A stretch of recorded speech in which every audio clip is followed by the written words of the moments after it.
Hello दोस्तों, एक बार फिर से स्वागत है आपका मेरे यूट्यूब चैनल पर। आज हम बात करेंगे बहुत ही महत्वपूर्ण टॉपिक की, जो कि है मेंडल की सफलता के कारण। ये टॉपिक जो है बहुत ही महत्वपूर्ण है और बहुत सारे एग्जाम्स में पूछा जाता है, और इस टॉपिक के अंदर बहुत सारे सब टॉपिक्स हैं जहाँ से ये क्वेश्चंस आते हैं। तो आइएगा हम शुरुआत करते हैं। मेंडल की सफलता के मुख्य कारण हम देख लेते हैं क्या क्या है। देखिए दोस्तों, जो सबसे पहली बात है वो है एक्सपेरिमेंटल प्लांट की।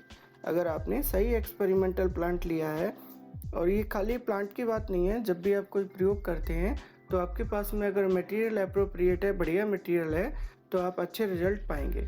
तो मेंडल का जो सबसे बढ़िया पॉइंट था, जो इम्पोर्टेंट थी उनके लिए, वो थी कि सही प्लांट कौन सा चूज किया जाए। तो उन्होंने मटर के पौधे का चयन किया। यदि आप मटर के पौधे को जानते हैं, देखते हैं, तो आपको पता चलेगा कि यह एक वार्षिक पौधा है, यानी 1 साल में ही इसका जीवन चक्र समाप्त हो जाता है, जो 3 से 4 महीने का होता है। इस प्रकार जो है हम कम समय में इसकी अनेक पीढ़ियों का अध्ययन कर सकते हैं। ये बहुत ज़रूरी है। अगला पॉइंट देख लेते हैं। मटर के पौधे आम आप में भी छोटे यानी स्मॉल साइज के होते हैं, जिससे इनकी देखभाल करने में आसानी रहती है। तो ये प्लांट आकार में छोटे थे, जिसके कारण इनकी देखभाल करने में मेंडल को कोई दिक्कत नहीं हुई। अगला पॉइंट देख लेते हैं।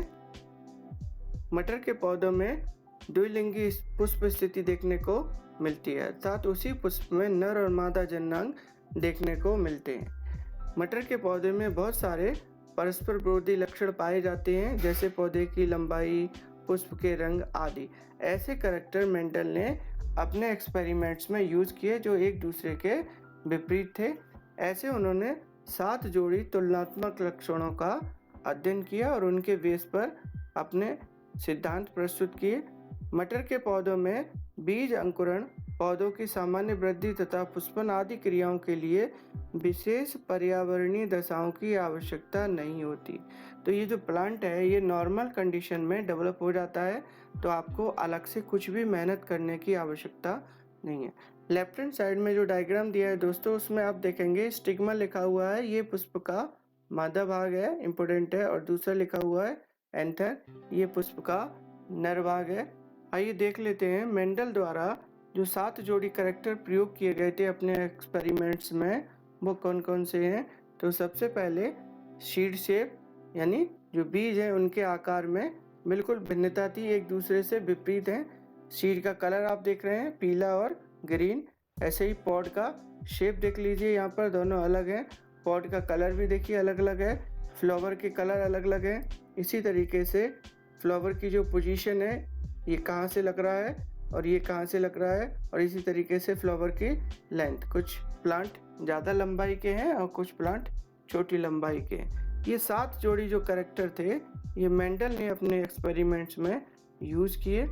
अगला पॉइंट देख लेते हैं। मेंडल ने जिन 7 जोड़ी तुलनात्मक लक्षणों यानी युग्म विकल्पी या एलीलोमॉर्फ का चयन किया, वे सभी के सभी प्रभावी और उनके विपरीत वाले अप्रभावी थे, यानी एक दूसरे के कॉन्ट्रास्टिंग करैक्टर थे, तुलनात्मक रूप से थे। हम तुलना करते हैं ना, मोटा का पतला, लंबा का छोटा, इस तरीके से जो करैक्टर कहलाते हैं वो तुलनात्मक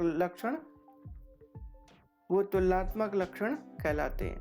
मटर में पुष्प की बनावट इस प्रकार की होती है कि इसमें केवल स्वपरागण यानी सेल्फ पॉलिनेशन की क्रिया ही संभव होती है, तथा पर परागण यानी क्रॉस पॉलिनेशन की कोई संभावना नहीं होती, जिसके कारण पौधे समयुग्मजी होते हैं। इससे पीढ़ी दर पीढ़ी पौधों की शुद्धता बनी रहती है।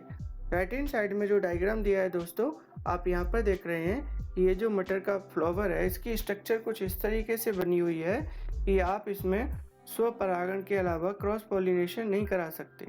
इसकी संरचना इस तरीके से है फ्लावर की कि नेचर में इसमें स्वपरागण ही पाया जाता है, क्रॉस पॉलिनेशन संभव नहीं है। ऐसा होने से अगली पीढ़ी जो भी बनती है वो प्योर रहती है, उसमें मिक्सिंग देखने को नहीं मिलती है। मटर के पुष्पों की संरचना इस प्रकार की होती है कि इसमें अन्य किसी भी पुष्प के परागकणों का प्रवेश कठिन है। इस प्रकार किसी दूसरे पादप के द्वारा बाधा या हानि होने की आशंका कम होती। डायग्राम में 3 तरीके के यहाँ पर हमने मटर के फ्लावर दिखाए हैं।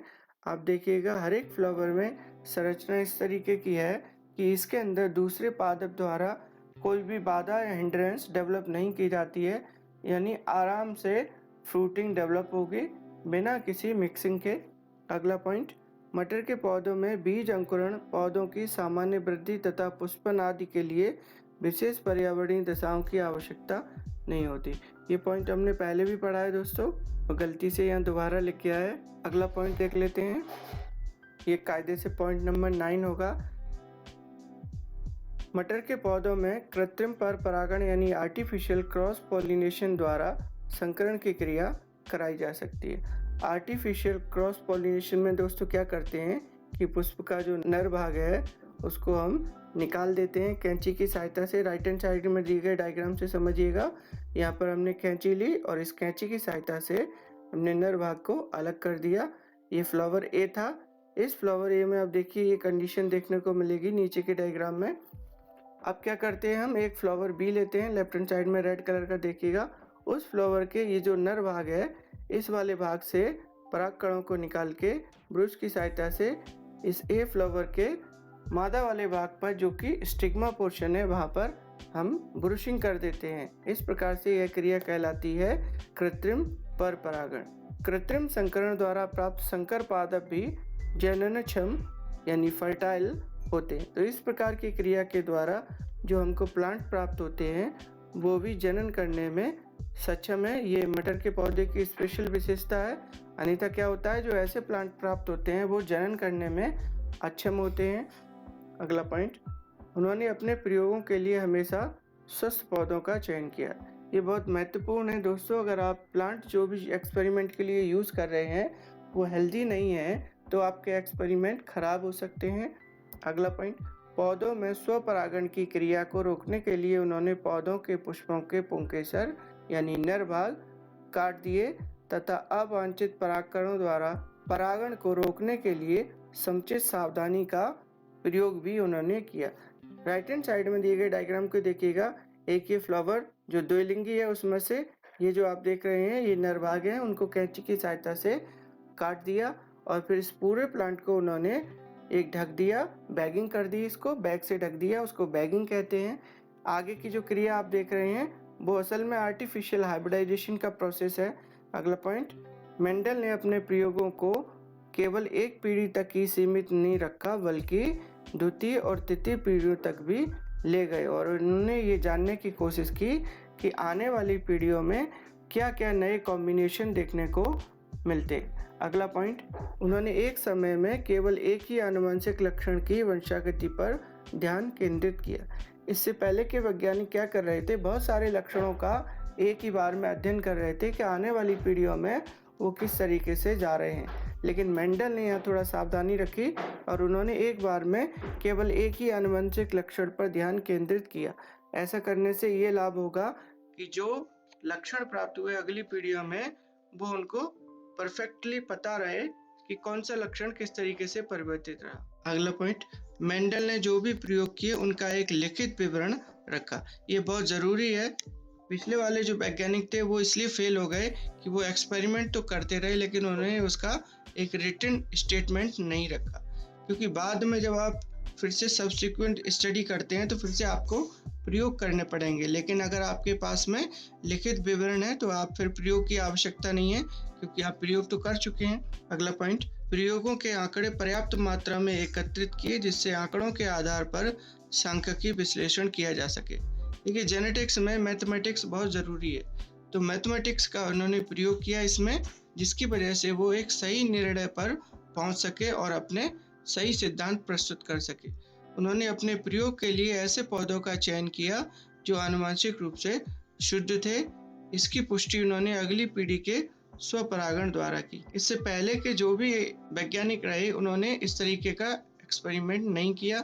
उन्होंने जो प्लांट लिए वो संभवतः प्योर प्लांट नहीं थे, लेकिन यहाँ पर मेंडल ने थोड़ा सावधानी रखी और उन्होंने स्वपरागण द्वारा मेंडल ने टेस्टिंग की कि ये शुद्ध प्लांट हैं अथवा नहीं है। क्योंकि अगर आप सेल्फिंग करते हैं तो 3:1 का रेशो प्राप्त होगा, और जो 3:1 का रेशो अगर आपको प्राप्त होता है यानी 3 अलग तरह के पौधे और एक अलग तरह का पौधा, तो फिर ये कंडीशन आपकी उस पौधे के लिए शुद्ध नहीं है, फिर तो वो F1 पीढ़ी का प्लांट हुआ। और यदि स्वपरागण कराने पर फिर से वैसे ही प्लांट प्राप्त हुए तो आप समझ लीजिए कि वो शुद्ध प्लांट है। तो इस प्रकार से दोस्तों मेंडल की सफलता में जो उन्होंने सावधानियाँ रखी वो सारे पॉइंट्स इसमें कवर हो गए और मैं आशा करता हूँ कि आप बोर्ड एग्ज़ाम में इसको अवश्य लिख पाएँगे। ये बोर्ड एग्ज़ाम में बहुत महत्वपूर्ण टॉपिक है और अलग-अलग पॉइंट्स में पूछा जाता है कॉम्पिटिशन्स में, तो आप उसका भी ध्यान रखिएगा। मैं आशा करता हूँ कि आप मेरे चैनल को सब्सक्राइब अवश्य करेंगे। साथ ही साथ मैं रिक्वेस्ट करूँगा कि मेरे चैनल को लाइक, शेयर और कमेंट ज़रूर कीजिएगा। Thank you.